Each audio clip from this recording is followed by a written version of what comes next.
Nengō, and less commonly used, Gengō. Nengō is translated into English as year name. Gengō is translated into English as era name, although you may see era name used for either of these words, even though it is not a proper translation for Nengō, as era name is more appropriate for the meaning. You may also see these translated as reign name. However, this is not fully accurate, as the reign of a single sovereign can, and often does, have multiple Nengō or Gengō in it, especially in pre-modern Japan. Nengō or Gengō are technical terms used as references for how years are labeled or organized in Japan. They were used sporadically in the 7th century CE, but in the 8th century its continuous use was adopted. There is not a single event from which the years were progressively measured as a point from then. Rather, the Japanese adopted the Chinese practice of using various era names and numbering the years within those era names. For example, the Onin War is dated starting in the first year of Onin. In the last video, I mentioned Jisho Jue no Ran as another name used for the Genpei War. What this basically means is the Ran, however you choose to translate that in this context, began in the Jisho era and ended in the Jue era.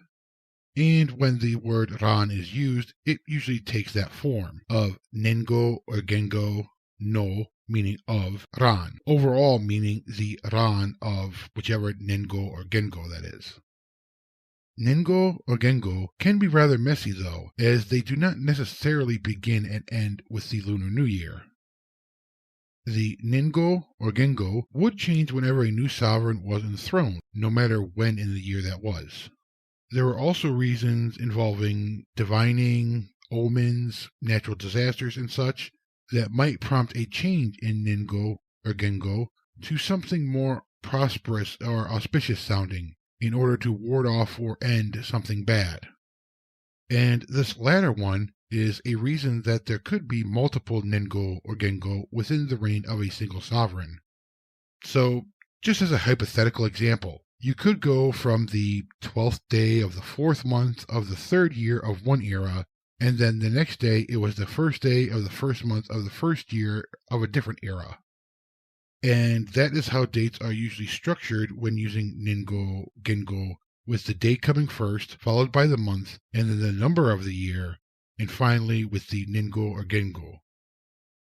However, there were more florid or literary ways to refer to days and months than just with numbers, but that is a whole other messy issue. With the Meiji period in the late 1800s, the practice of one reign and one Nengō or Gengō was adopted, with the emperor who reigned during it being referred to by that Nengō or Gengō after his death. Although Japan has largely adopted Western dating practices in day-to-day uses, the use of Nengō Gengō still exists, especially in official documents, but they are also used to be more formal by intellectuals, writers, and in the study of fields such as history and literature, as just a few examples. And so I hope that this has at least given you some idea of what the word means when you hear someone mention it or see a date structured as I mentioned before.